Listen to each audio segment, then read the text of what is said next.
पूज्यपाद गोस्वामी जी महाराज ने श्री रामचरितमानस के रूप में समाज को एक दर्पण दिया।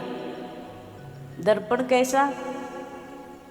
जिसमें आप अपने आप को देख सकें, जिसमें एक एक संबंध को आप परख सकें, कहाँ कैसा हमें व्यवहार करना है, कैसा हमें चिंतन करना है, कैसा हमें जीवन में समाज में उन्नति और सार्वजनिक विकास के लिए, सबके कल्याण के लिए क्या करना है, वो मानस आपको सिखा दिया।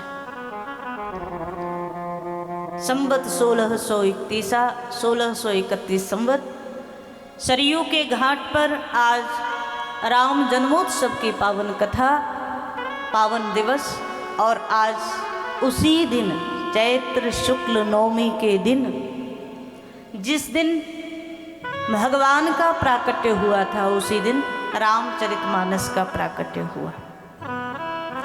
किसी ने गोस्वामी जी महाराज से पूछ लिया, महाराज एक बात बताइए, आप श्री रामचरितमानस के रामायण के कवि हैं? तो मानसकार कहते हैं कि नहीं, मैं नहीं, मुझसे पहले भी हजारों कवियों ने लिखा।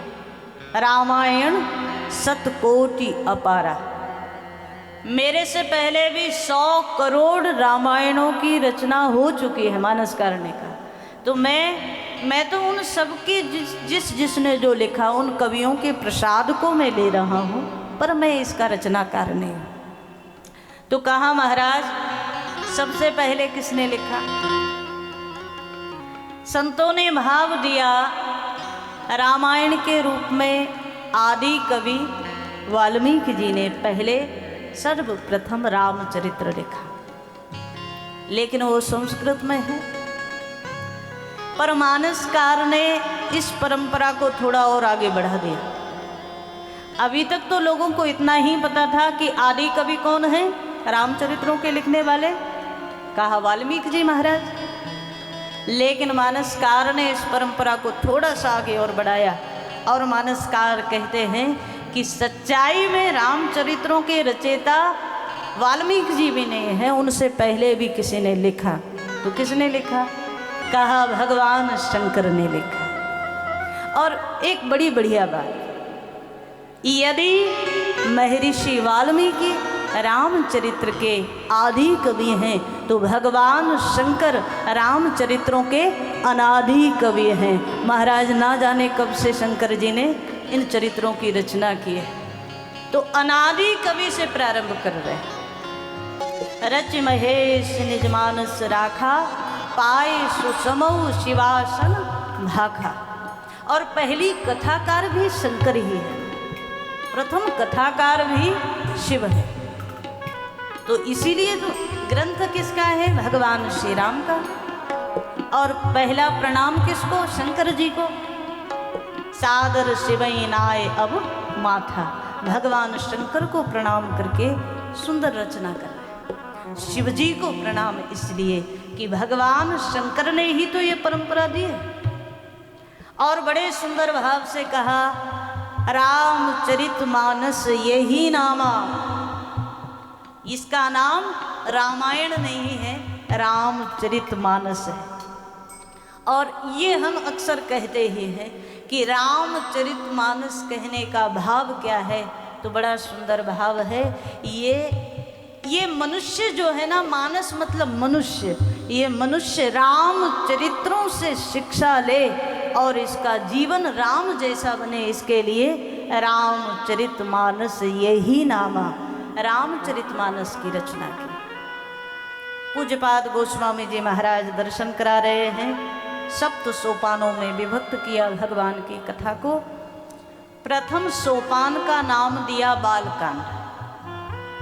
बालकांड के प्रारंभ में 7 श्लोकों में मंगलाचरण किया, और मंगलाचरण में भी नियम यह है, पहला प्रणाम इष्ट देव को किया जाता है।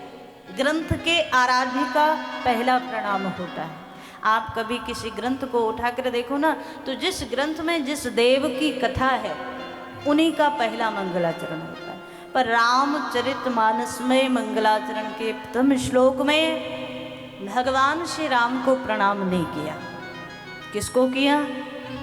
तो कहा वर्णानामर्थ संघानाम रसानाम छंद सामपि मंगलानाम चक्रतारो वंदे वाणी विनायको।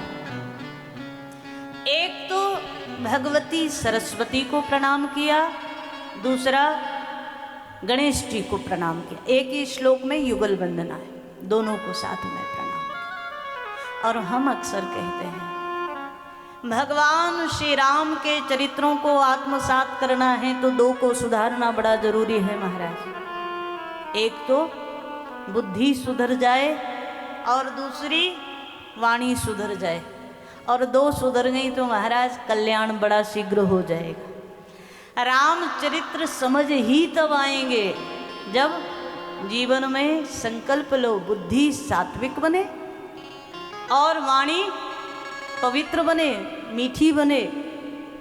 मीठा भी लोग बोलते हैं तो स्वार्थ से ज्यादा बोलते। शास्त्रों ने तो कहा ना कि मीठा बोलो, पर महाराज लोग आजकल मीठा बोलते हैं तो इसका मतलब शास्त्रों की वाणी का अनुकरण कर रहे हैं, ऐसा नहीं। मीठा वो बोलते हैं जिनको ज्यादा स्वार्थ हो, स्वार्थ निकल गया तो वहीं की वहीं। और अक्सर आप किसी डॉक्टर से पूछ कर देखना, जिस जीवा से आप बोलते हो उसमें कोई हड्डी है? नहीं है ना, उसमें एक भी हड्डी नहीं है महाराज, लेकिन उसमें ताकत इतनी है कि शरीर की सारी हड्डियों को तोड़वा सकती है अगर संभाल कर नहीं बोलोगे तो। इसलिए संभाल कर बोलने की जरूरत है। और बुद्धि कहा गणेश जी बुद्धि के देव हैं, जब तक बुद्धि सात्विक नहीं बनेगी तब तक रामचरित्र बुद्धि में आएंगे ही। इसलिए प्रथम श्लोक में दोनों को वंदन किया, द्वितीय श्लोक में भगवान शंकर को प्रणाम किया शक्ति सहित। भवानी शंकरो वंदे श्रद्धा विश्वास रूपिण। भगवान शंकर विश्वास हैं और पार्वती जी श्रद्धा है। अच्छा, दुनिया में कहीं कुछ भी चाहिए तो जैसे द्रव्य की आवश्यकता है, धन की आवश्यकता है ना, बिना धन के कहीं कुछ मिल जाएगा? कहाँ नहीं मिलेगा। ठीक ऐसे ही अध्यात्म में भगवत कृपा चाहिए तो दो चीजों की जरूरत है, एक श्रद्धा और एक विश्वास।